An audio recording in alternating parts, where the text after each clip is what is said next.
aqui, né? Mas a gente achou importante, né, fazer essa iniciativa, né, discutir essa questão da engenharia, esse desmonte que está ocorrendo, né, lá na Engenharia Nacional.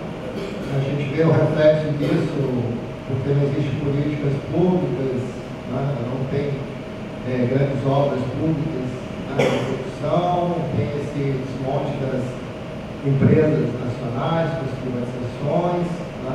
Então isso se reflete diretamente, né, na falta de emprego, novos empregos, tanto para os jovens que estão se formando, né, e também vários engenheiros que estão se aposentando e não estão sendo substituídos. Em primeiro lugar, eu quero dizer que a universidade brasileira progrediu muito bem.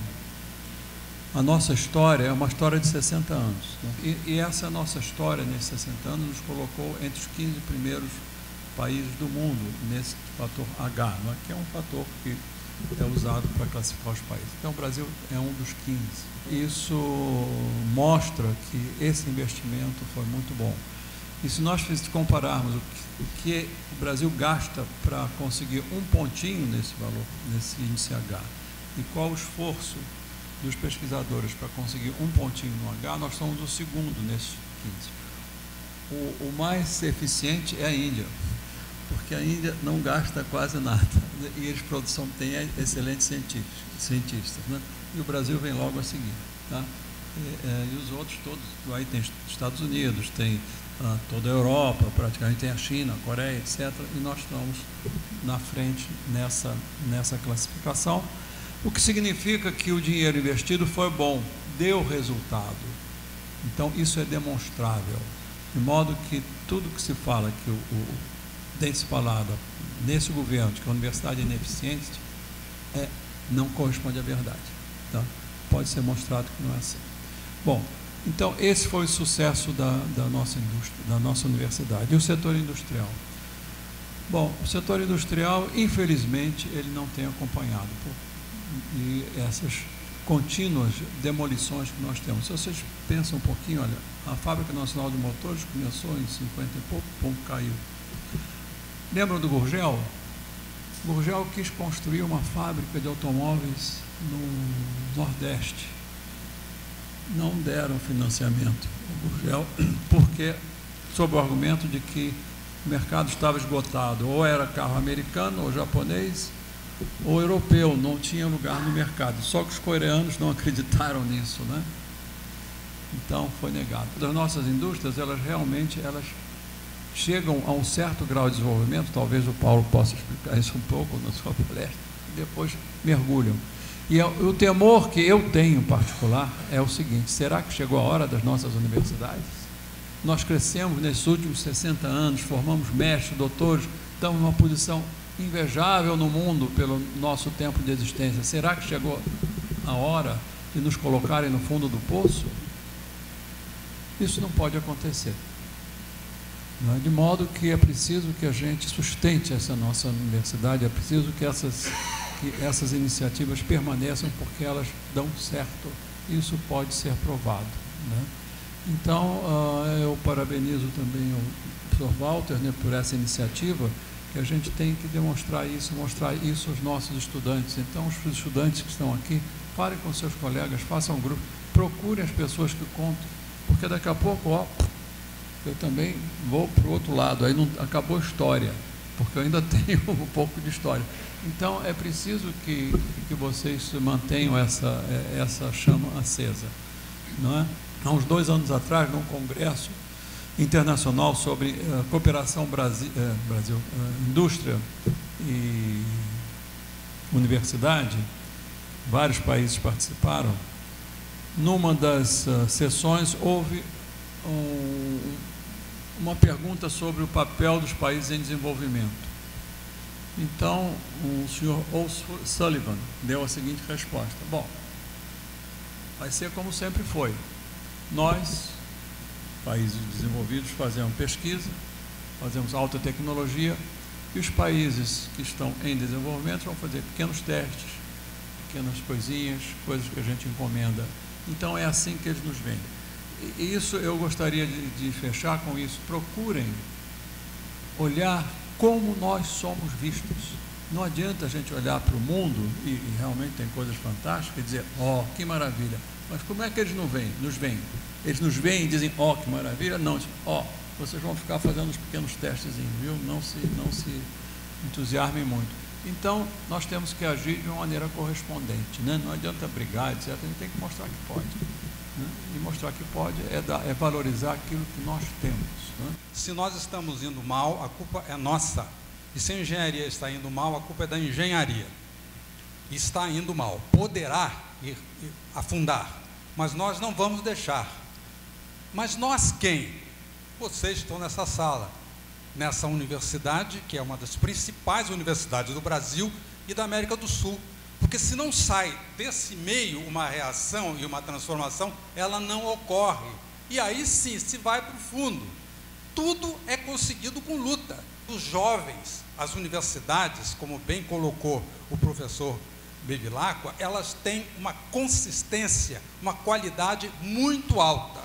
Elas agora precisam associar a esta alta qualidade sangue, luta.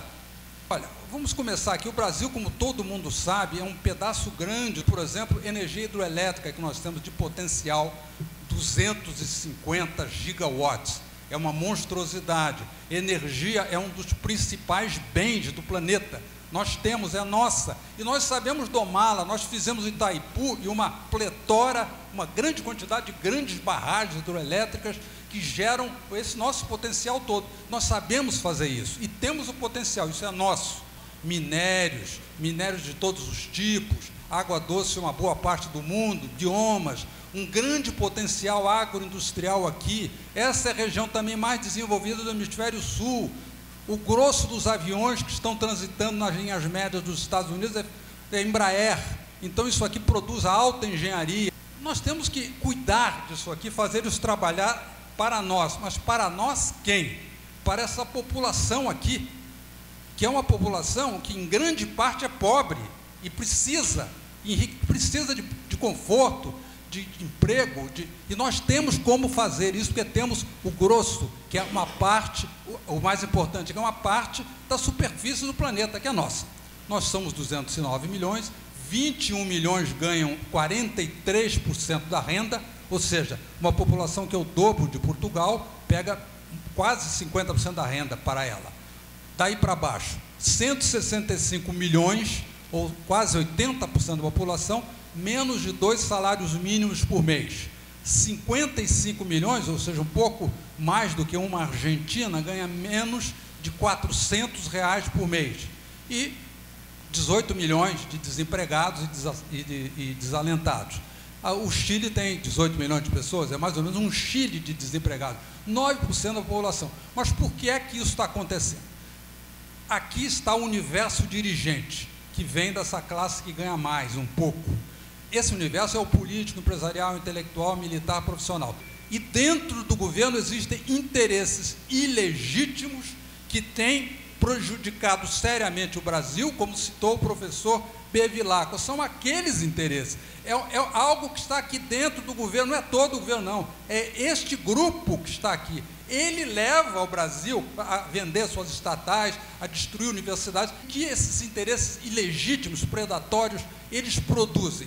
Eles produzem uma democracia manipulada, em benefício de poucos e detrimento de muitos, um sistema suprapartidário, além dos partidos, resiliente, mantendo pobreza e miséria através de diferentes governos e décadas. Então, este grupo é que mantém isto. Este sistema aqui era elogiado pela África do Sul antes de resolverem o problema do apartheid. Os brancos de lá queriam copiar esse modelo, que é um modelo cínico. Ele, com pouca gente lá dentro, fingindo-se democrático, uma democracia manipulada, mantinha, imaginavam eles fazer isso aqui que o Brasil faz. O que é que nós temos que fazer? Nós temos que fazer o seguinte: a população está crescendo, 209 vai para 240, ela está crescendo, cresce muito, e vai crescer agora justamente numa época em que as mudanças climáticas estão se agravando, estão surgindo através dos seus desastres, escassez, etc. É mais complicado viver nessas próximas 3 décadas. Justamente nas próximas 3 décadas nós vamos crescer muito. E o governo tem que... A capacidade do governo atender às necessidades dessa população está subindo muito devagar. que aqueles interesses ilegítimos lá dentro atrapalham o tempo todo, prejudicam. Então, cresce devagar. Se continuar o governo crescendo com pouca capacidade para resolver as necessidades da sua grande população, se isso continuar, há uma explosão, atinge-se um limite catastrófico, o país pode acabar. Nós temos que subir a capacidade do governo lá para cima. Ao subir, levar o Brasil para o primeiro mundo, porque rico como nós somos, de recursos naturais, deveríamos ser muito ricos. E tendo os cérebros produzidos pelas universidades, na qualidade citada pelo professor Bevilacqua, nós teríamos a condição para estar aqui, sim. Quem faz avião e vende para os Estados Unidos em massa é capaz de fazer aquilo. O que é que nos impede? A cada passo, como citou o professor Bevilacqua, a cada passo alguma coisa está indo, de repente ela cai. Vai subindo, de repente cai. Aquele pequeno grupo que está encastelado lá dentro, aquele que faz com que o Brasil seja uma democracia aparente, e usar para conseguir isto a nossa imensa riqueza natural em nosso benefício, e não no benefício dos outros, como está acontecendo o tempo todo. Bom, levar a nossa renda per capita, dobrar, isso aqui é poder de compra equivalente, em 3 décadas, e lutando contra essa dificuldade adicional, que é a mudança climática. Usar a riqueza natural em benefício próprio e subir para lá, porque subir um pouco resolve um pouquinho, democracia aparente, o Estado não acaba, mas continua o Brasil no terceiro mundo eterno. Nós não merecemos isso, nós não somos inferiores aos outros, nós somos manipulados pelos outros. Observe a questão da corrupção, que é central. Porque se eu tenho um pequeno grupo manipulando uma democracia, é através de corrupção. A corrupção não é só roubar dinheiro, é dar empregos bons para alguns, e, enfim, levar para o exterior. Tem 1000 maneiras, através da lei manipulada, se privatizar uma empresa rica por preço de banana. Isso tudo é corrupção, só que não é titulado como corrupção, mas é corrupção. A corrupção aqui tem um sentido mais amplo. Essa grande corrupção que está aqui reduz a capacidade do governo. A capacidade do governo aumenta de resolver os problemas da população, se baixa a corrupção e vice-versa. Agora está havendo uma luta da sociedade para baixar a corrupção, mas uma reação forte dos interesses legítimos, daqueles interesses, para não deixar baixar a corrupção, porque eles precisam dela. Então está havendo esse embate hoje aqui no Brasil. O Brasil hoje está na percepção, no índice de percepção internacional da corrupção, está com a nota 35 na escala até 100, então nota 3,5 em 10, é muito corrupto, perdeu 2 pontos aqui em um ano, nesses últimos 2 anos. Isso aqui leva a um estado que é letal, destrui as pessoas, o meio ambiente, perdem seus cérebros e sobra a pobreza. Essa corrupção máxima, que encastela dentro do poder aquele grupo de interesses ilegítimos, tem que ser combatida, e está sendo. Aqueles interesses ilegítimos não são feitos para resolver as necessidades da sociedade. A degradação, então, da infraestrutura se verifica, do serviço, do meio ambiente, que está acontecendo, entrega de recursos naturais e de mercados ao exterior em grande quantidade, entrega de pesquisa, invenção, engenharia para o exterior, e indiferença pela população pobre. Quem paga o preço de tudo isso acaba sendo o grosso da população pobre do Brasil. O próximo, por favor. Agora vejam, no passado, o que um patriota fez. Patriota é aquele que quer desenvolver o povo deste país. Isso é um patriota. Definição de patriotismo é aqueles que querem desenvolver o povo do Brasil. Esse aqui, o Getúlio Vargas, ele fundou a Vale na década de 42, violenta reação, inseriram a gente lá, mais adiante fundou a Petrobras, nova reação, sabotagem, suicidou-se em função dessas coisas.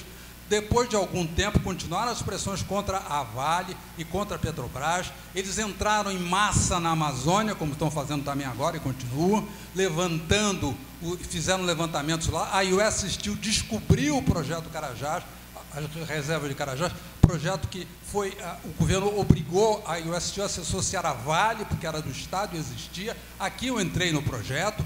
Geisel depois comprou a outra parte da US Steel, que era americana, que tinha descoberto, entre aspas, porque eles levantaram a Amazônia e sabiam onde estava Carajás. Foram lá em cima, de onde já sabiam que havia a possibilidade alta dos minerais. Mas aí o governo obrigou a se associar à estatal, fundada lá pelo Vargas. Geisel comprou o resto, a Vale se tornou a maior do mundo, a maior empresa do setor do mundo, o governo tinha 80%, no governo Figueiredo, aquele agente lá, associado àqueles interesses infiltrados, eles venderam logo de cara 30% por uma bagatela, mais adiante, no próximo governo, foi privatizado o resto por uma quantia ínfima, infame, ela voltou para o exterior. Aqueles interesses infiltrados, a grande corrupção, isso tudo foi feito dentro da lei brasileira, a grande corrupção nos privou dessa empresa. Essas coisas é que nós temos que impedir que continuem a acontecer. Para tal, temos que ser estratégicos, focar naqueles interesses legítimos e ir contra eles. E somos muitos, e podemos fazer porque muitos unidos são fortes. É um crime de lesa pátria que foi feito dentro da lei brasileira, aprovada pela lei. Bom, a Vale conhecia todo o subsolo brasileiro, ela não era só a produtora de alumínio, ela conhecia tudo que nós temos. Já não temos mais esse conhecimento, agora de outros. Ela tinha um grande portfólio de todos os tipos de minerais no Brasil inteiro, um polo de alumínio que era o maior do mundo, que eu presidi, ferrovias, portos, navios. Ela tinha 25% do mercado internacional de minério de ferro. É uma imagem internacional exemplar, que contrasta fortemente com a imagem atual, que é horrível, altamente eficiente, pioneira em diversos campos. Era uma empresa modelar, era exemplar no ramo, mundialmente. Era estatal, feita por engenheiros brasileiros, geólogos brasileiros, totalmente brasileiros. Ela foi privatizada, foi sucateada, nós vemos desastres ambientais horríveis, e ela está transferindo para o exterior quantias de dinheiro extraordinárias. Eles fizeram essa privatização, entre aspas, na porta de entrada do mercado chinês. A China ia começar esse grande projeto de infraestrutura que consumiu milhões e milhões de toneladas de aço e milhões e milhões e milhões de toneladas de minério de ferro, que saíram do Brasil uma boa parte. Quem lucrou com isso? Os estrangeiros, metade dessa empresa da Vale é estrangeira. Foram eles que lucraram aqui no Brasil. Eles lucraram, num período de uns 15 anos, lucros extraordinários na casa dos 100 bilhões de dólares. Como esse país é rico e como a nossa riqueza é roubada na nossa cara dentro da lei. Isso é a revolta que as universidades do Brasil têm que fazer. Mas por que as universidades? Os cérebros do Brasil estão aqui dentro. Daqui das muitas outras do Brasil. Petrobras, estatal brasileira, descobre o petróleo do pré-sal, dá um show de tecnologia, de pesquisa para o mundo todo. Muito bem, ela é assaltada por políticos, empresários e burocratas. Assaltada. Aquele grupelho que está lá dentro do governo é que assalta as empresas estatais. Assaltou essa, prejudicou a empresa. Agora vem os salvadores que fazem o seguinte: vende jazidas, instalações para salvar o que foi assaltado. O pré-sal tira da Petrobras e vai vendendo para os estrangeiros. Então, e aqui, o assalto é um mal, é um grande mal, mas é caso de polícia, é alçada da justiça, mas é justificado para privatizar as estatais estratégicas. Porque, olha, estatal no Brasil é centro de corrupção, não podemos ter estatais, tem que privatizar tudo. É a correção para o defeito. O que acontece? Vamos vender jazidas. É um mal muito maior, esse mal aqui, é um mal maior, mas é legal, é muito maior do que esse mal. Corrijam-se as corrupções, mantenham-se o petróleo conosco, a Petrobras ativa e estatal, tirando o petróleo e fazendo pesquisa. É isso que nós temos que fazer. Agora, vamos vendendo jazidas e quem compra? Uma estatal norueguesa compra. Estatal norueguesa pode, a nossa não. Estatal da Malásia, veio a Petronas comprar agora, quer dizer, a Petrobras não pode, porque é estatal, e nós não podemos ter estatal, porque estatal é anátema, mas os malaios podem, e os noruegueses também. Isso é dito todos os dias, e não se vê isso escrito dessa maneira enérgica na grande imprensa brasileira, nem falado. Muito bem, o que acontece é que os que fazem o mal, aquele grupelho, ele conquista as mentes brasileiras, que colonizadas apoiam a eles próprios. Então se vê os jornais e pessoas falando: não, agora a Vale foi privatizada, que bom, não houve um valão. A Petrobras não, é estatal, houve um petrolão. Eles escrevem isso. É isso que é a suprema, a conquista máxima da conquista mental. É fazer com que a vítima apoie o seu algoz. Agora, nada disso existe. Nós somos muito ingênuos, porque essas coisas, não, isso é uma coisa da corrupção local. Não é. Olha a política americana na década de 40, traçada e escrita. Kennan, que é um conhecidíssimo mentor da política externa americana, o que disse ele na década de 40, traçando a política americana para este continente aqui, disse o seguinte: a proteção das matérias-primas nossas, deles, na América Latina, deve ser preocupação central dos Estados Unidos. Os primeiros beneficiários devem ser investidores dos Estados Unidos. A população da América Latina se ilude, pensando que deva ser primeira beneficiária e que deva se industrializar. Isso é terrível. Cabe a ela preencher funções de serviço, contentando-se de um desenvolvimento industrial excessivo. Olha aqui, o nacionalismo econômico deve ser impedido de todas as formas. Os Estados Unidos, em seu benefício, devem proclamar que o livre comércio e a iniciativa privada são incompatíveis com a disseminação de empresas estatais no mundo. Essas coisas estão escritas em documentos que são explícitas. Isso tem que ser colocado na frente do Brasil. Arnaldo Nisquier, Roberto Campos, são deles pensamentos memoráveis, tais como: mais importante que as riquezas naturais são as riquezas artificiais. Isso é um absurdo. As riquezas artificiais da tecnologia, da educação, elas são apoiadas na riqueza natural que o país tem. Assim diz o norueguês e outros.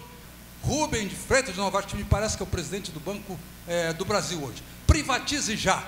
Brasileiros ilustres como esses, Roberto Campos, mostraram por muitas décadas os malefícios do monopólio estatal e a conveniência da privatização da Petrobras. Isso aqui está aí nos jornais. Isso é dito. Aí as pessoas leem e dizem: olha, viram? E conversam comigo sobre isso. Eu fico pasmo, retruco, mas vai espalhando. Armínio Fraga, recentemente, ex-presidente do BC, declarou-se favorável à privatização de todas as estatais, por ter convicção que o seu governo não deve ter empresas. Isso é crasso. Um desinformado que fala essas coisas e os jornais batem caixa. Eles propalam essas coisas. E agora, mais particularmente, a Lava Jato aumenta a pressão para abrir o setor da construção civil estrangeiros. Governo e setor privado já vêm com a medida como inevitável. Isso aqui é uma mentira. Isso não é inevitável, não pode ser feito, mas já está sendo empurrado pela nossa garganta. Vamos acabar perdendo também a engenharia de construção. Amanhã vamos ter empresas aqui estrangeiras fazendo prédios aqui e trazendo dinheiro de fora para construir casa, esgotos no Brasil, como já está acontecendo. Porque eu tive uma reunião aqui com o presidente da Associação dos Consultores de Engenharia do Brasil e outros. Vamos fazer um movimento de defesa da engenharia. Ele se levantou, e até um amigo meu se despediu e falou: todas as empresas de construção, de consultoria já são estrangeiras. A da Associação Brasileira dos Engenheiros de Construção, ABCE, são todas estrangeiras. Aprendendo com a Namíbia. A Namíbia está aqui, descreve o que a Namíbia faz hoje para se apossar dos seus recursos naturais. A riqueza natural, dizem eles, deve ser investida para em infraestrutura e na capacidade produtiva do povo, ou a exaustão das riquezas deixará o país mais pobre. O que acontece? As jazidas acabam, o petróleo acaba, o minério do Carajás vai acabar todo, ficar um buraco e nós vamos ficar sem nada. Eles sabem disso, o jovem país da Namíbia.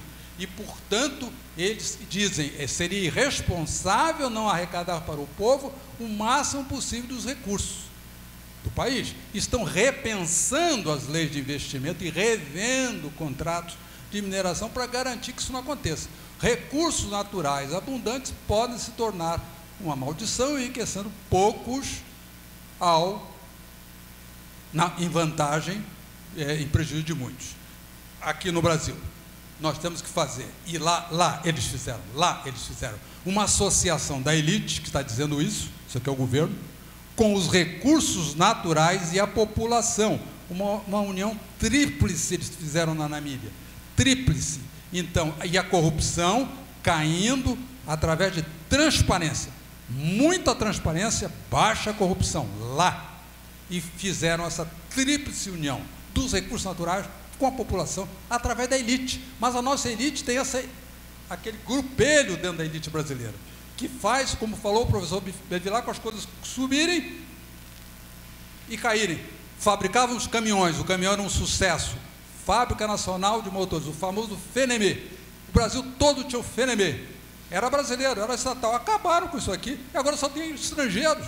Eu ouvi de um macroeconomista importante do Brasil o seguinte, quando decolou lá um bandeirante decolando, lá na década de 70, e eu cheguei para ele, que beleza, o avião é brasileiro. Ele falou com sério para mim e com ar de reprovação: voa com um prejuízo de não sei quanto %. Hoje a Embraer está aí. Quer dizer, esse tipo de cabeça planejadora, muitas vezes não é corrompida, não, é ignorância. Tem influenciado o Brasil, mas o grosso é corrupção. São inocentes úteis. A prosperidade, a segurança e o bem-estar de um país, ele cresce com a industrialização, tecnologia, ciência, cultura e engenharia e criatividade. Cresce. Prosperidade e segurança cresce. O Brasil está por aqui e está derrapando para trás, voltando para menos industrialização, menos ciência. Nós não podemos deixar isso acontecer. Aqui para baixo, a região dos pobres, que não tem indústria, tecnologia, são pobres, irremissivelmente pobres. Os ricos aqui em cima têm a ciência, a tecnologia, a indústria, e estão hoje pegando as nossas riquezas naturais, como eu citei o caso aqui, para reforçar isto. Isso aqui é questão estratégica central, ser industrializado, ter a ciência, ter uma boa engenharia. Os governos desses países têm metas, programas, objetivos nesse sentido.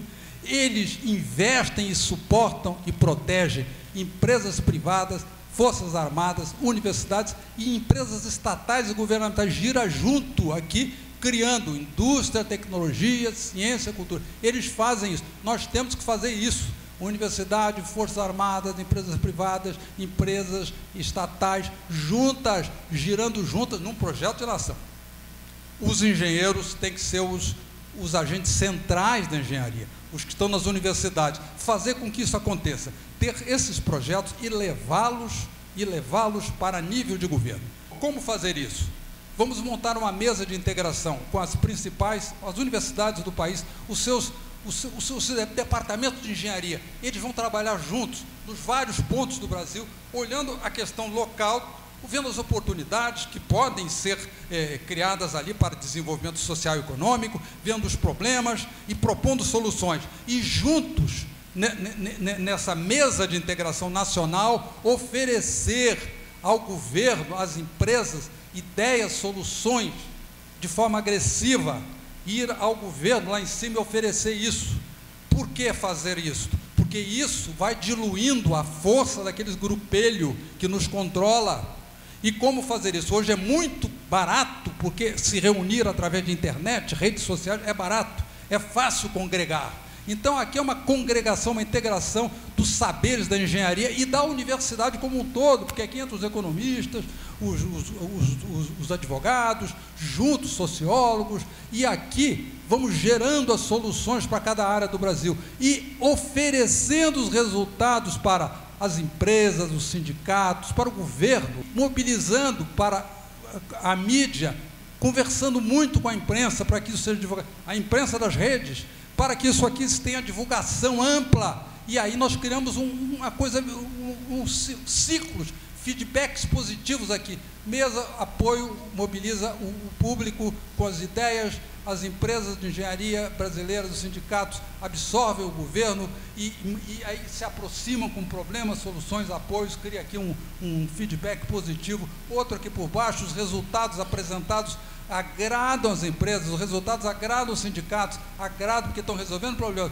e levam de novo para lá. E quebrar nos engenheiros, em nós todos, essas caixas ideológicas partidárias que estão nos separando. Vamos trabalhar pelo país, por esta massa aqui, independente de caixas ideológicas ou partidárias, é patriotismo mesmo. O regime é democrático, isso aqui é possível, Vamos já trabalhar acima das diferenças que nos dividem e trabalhar em prol dessas pessoas. Essas pessoas não sabem o que significa globalização, liberalismo, neoliberalismo, comunismo, socialismo. Eles não sabem. Eles sabem que é pobreza e miséria. Vamos resolver esses problemas. Os nossos problemas não foram resolvidos nem por partidos políticos, nem por ideologias. Esses partidos políticos e ideologias não conseguiram resolver o problema daquele grupelho que nos atrapalha. Ninguém conseguiu.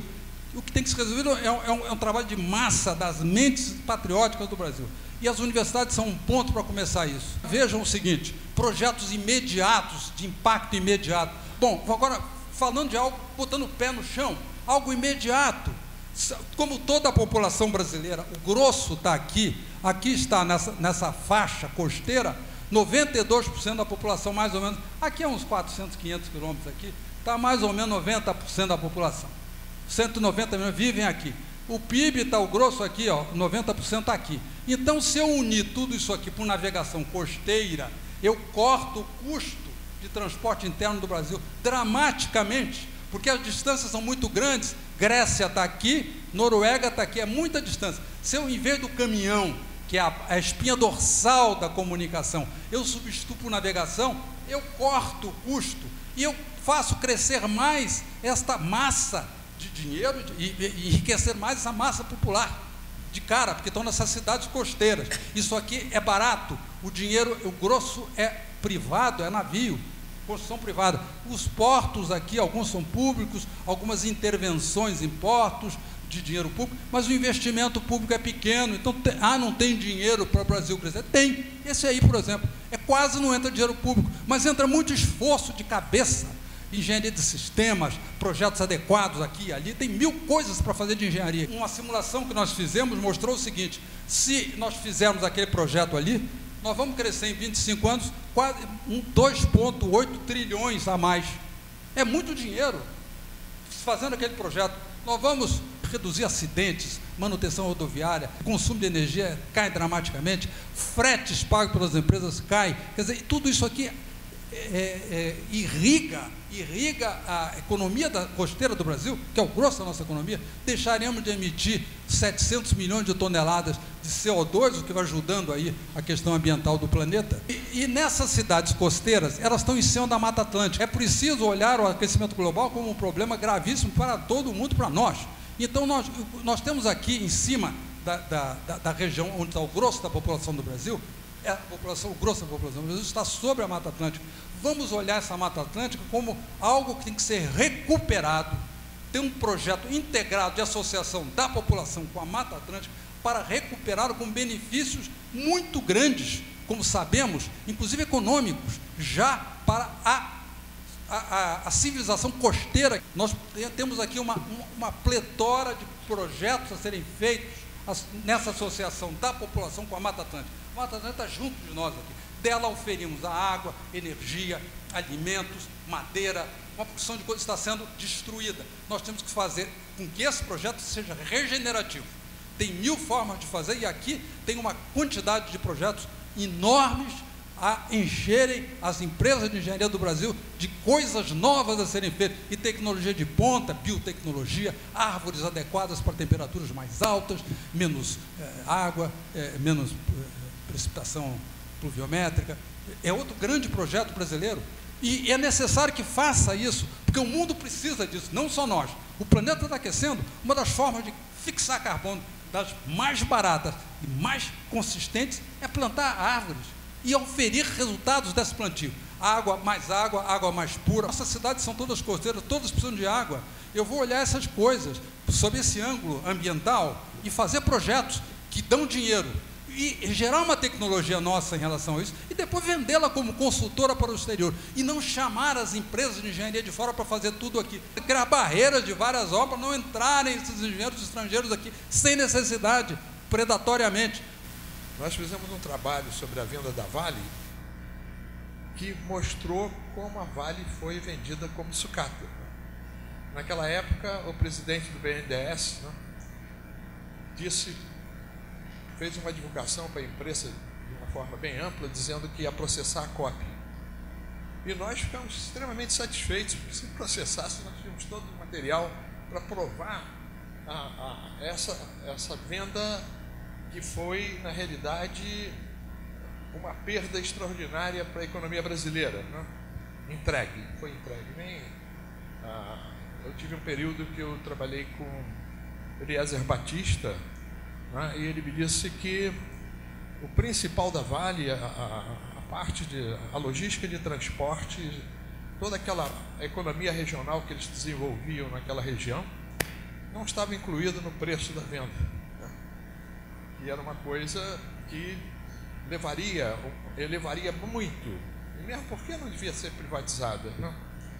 Mas vou falar sobre a economia, já que foi debatido muito aqui, foi dito muito sobre as estatais e os problemas que nós estamos atravessando. Eu gostaria de falar sobre a situação atual e acredito que em torno de 6 meses a economia pode entrar em colapso, né?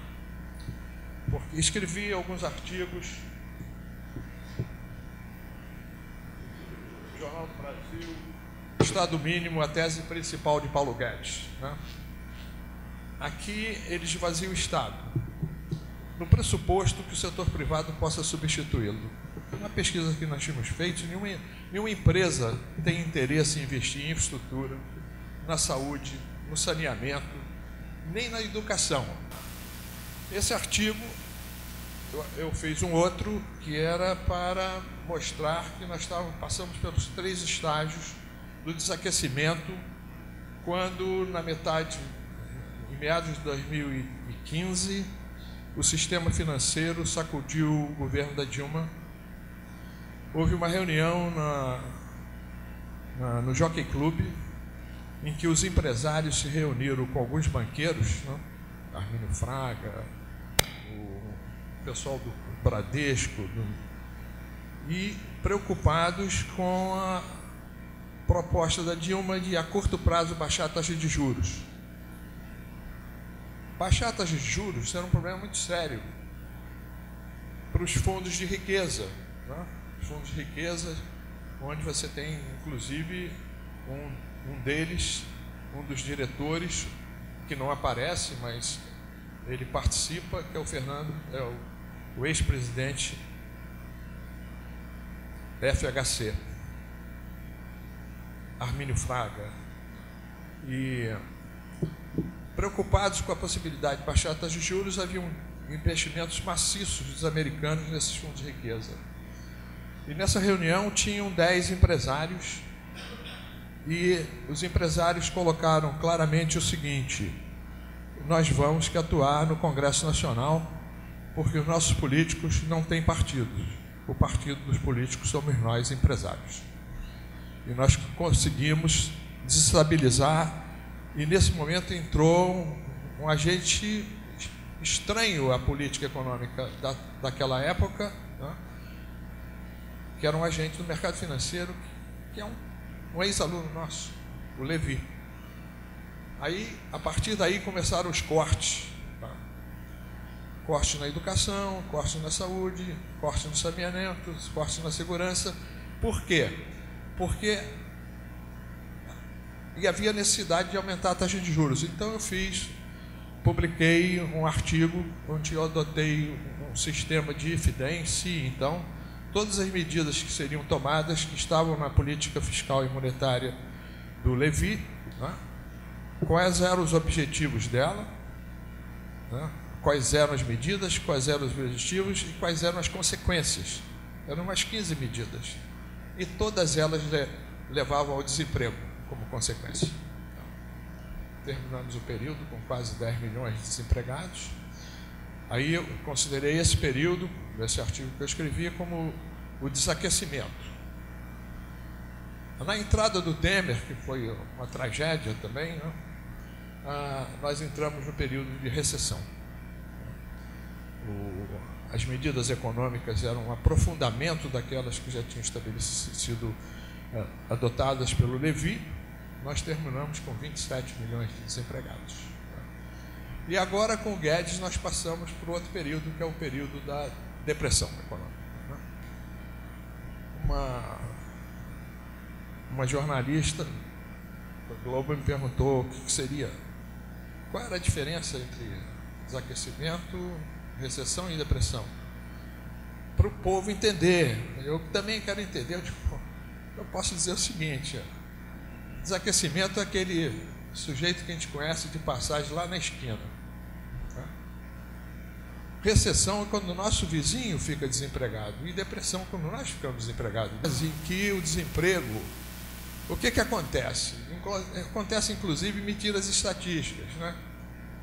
Na realidade nem falo mentiras estatísticas, eu falo que você tenha uma mentira, uma grande mentira, uma mentira extremamente grande e a estatística.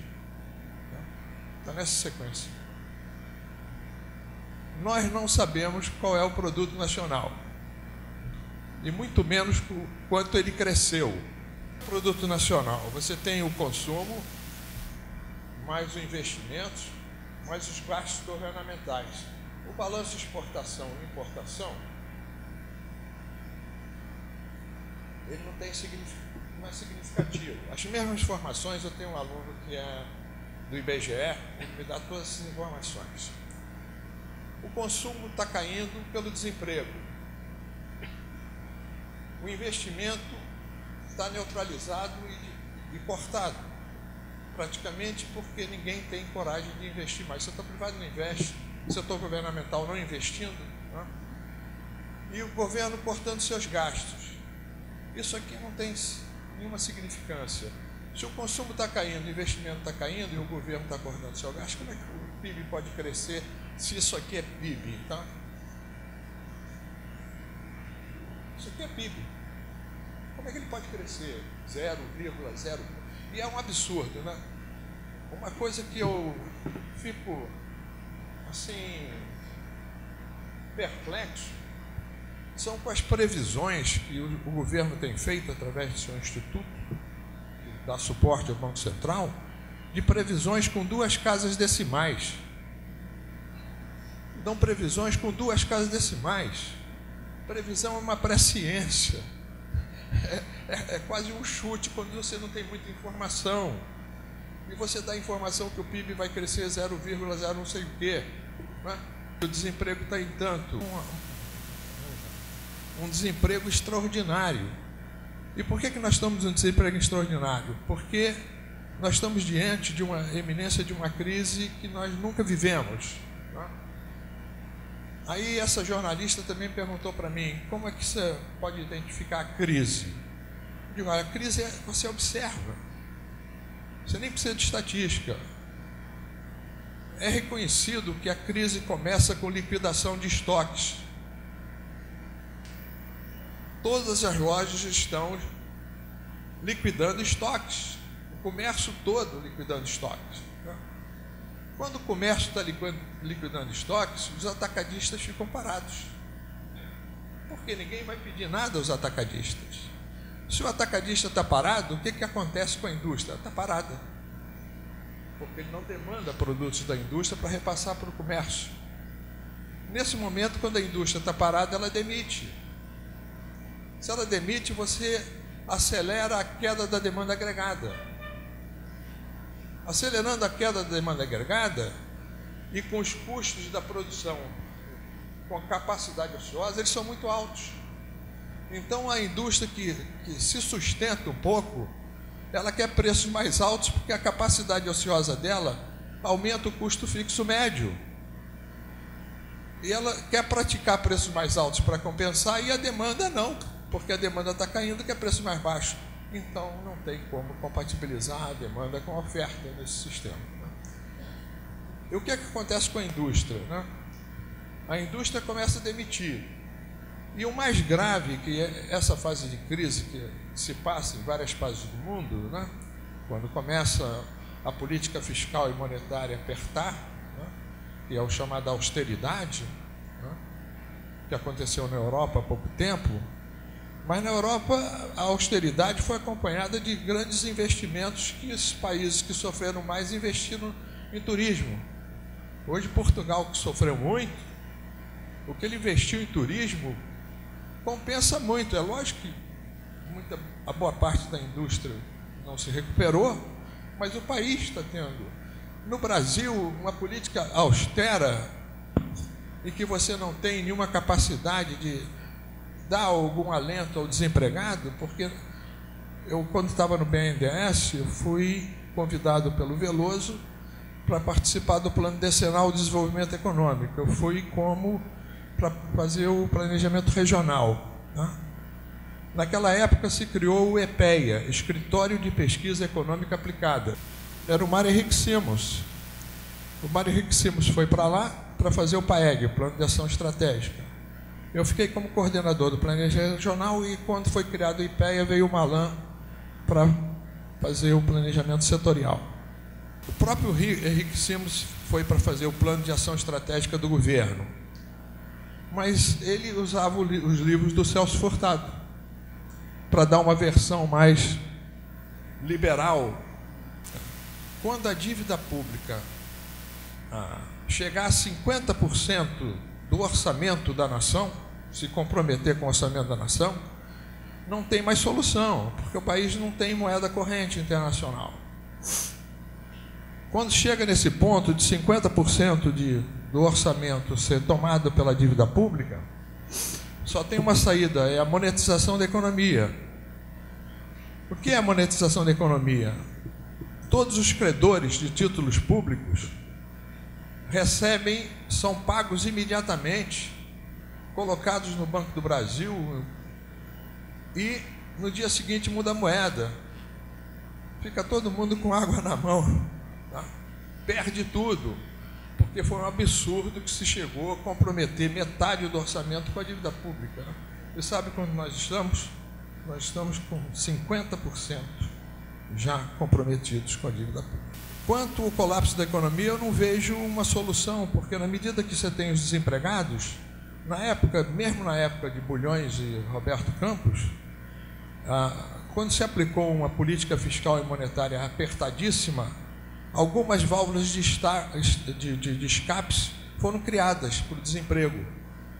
60% do imposto de renda dos empresários do Sudeste e do Sul foram liberadas para investimento no Norte e Nordeste. O Banco do Nordeste ficou cheio de dinheiro.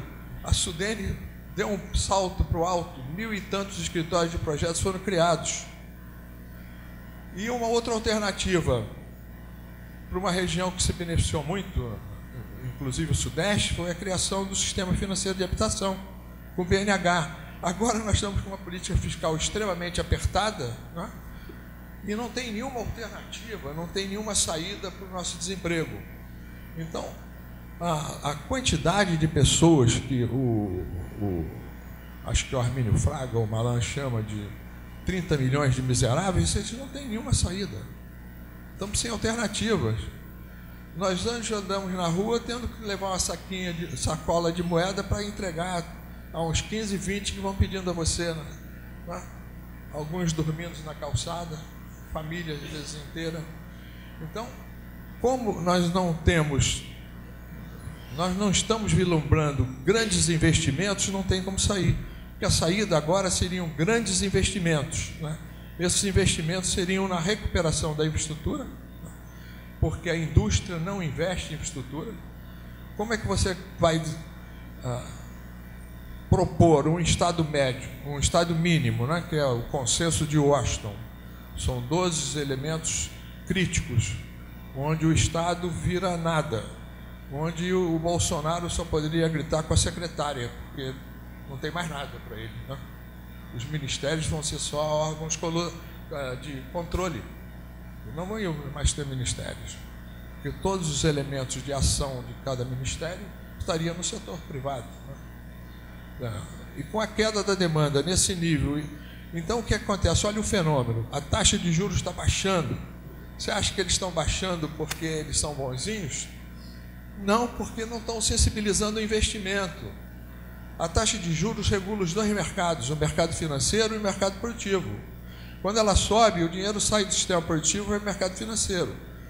Quando ela cai, sai do sistema financeiro, o sistema produtivo cresce nesse momento.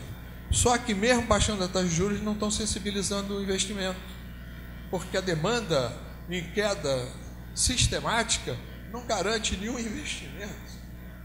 Não, a taxa de retornos hoje, que até sempre foi muito mal calculada, sempre, né? A aversão ao risco aumentou 100% em relação aos investimentos. Então, se não houver investimento, nós não temos saída na economia. E o investimento tem que partir do governo. Um país continental como o Brasil, a participação do Estado é fundamental. Os 30 milhões de miseráveis, como eles chamam, só seriam atendidos pelo Estado. O setor privado jamais passaria por aí. Como o setor privado vai ser afetado também, né? Porque vai tudo se concentrar muito no mercado financeiro, o Brasil vai ser um país importador. Você vê que cada vez aumenta mais o número de containers, eles chegam aqui e não voltam, né? Então está se fazendo habitações com container, centro cirúrgico com container, porque nós não estamos dando retorno da exportação nossa, né?